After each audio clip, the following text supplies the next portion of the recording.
اگر غسل جنابت کرنا ہے، سحری کا وقت ختم ہونے والا ہو تو جلدی جلدی کھا لیں، پھر بعد میں غسل کر لیں، اور کیا ہے؟ تو کوئی ایسا مسئلہ نہیں ہے، آپ ساری کر لیں آرام سے، ساری کر کے فارغ ہو کے بعد میں غسل کر لیں۔ غسل کا وقت تو نہیں ہے نا، ساری کا وقت ختم ہو جائے گا نا۔ جناب اگر الٹی منہ بھر کے آئے تو روزہ ٹوٹ جاتا ہے، کیونکہ اس کا کچھ نہ کچھ ذرہ واپس اندر چلا جاتا ہے، اور تھوڑی ہو تو روزہ نہیں ٹوٹتا۔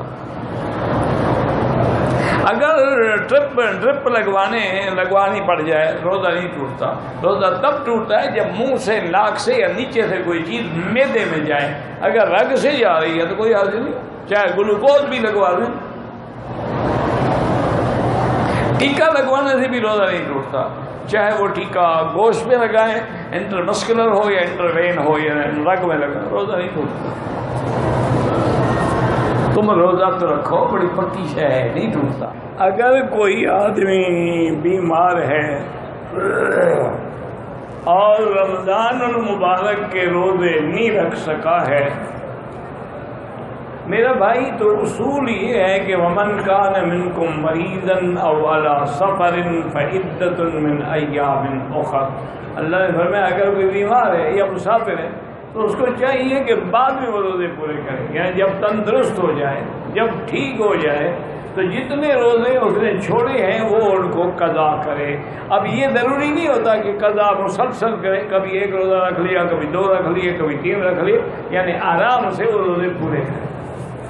وہ جو فدیے کا مسئلہ ہے نا میرا بھائی، وہ اس کے لیے ہے کہ اگر ایک آدمی ایسا بیمار ہے کہ اس کی بیماری کے ٹھیک ہونے کی کوئی امید ہی نہیں،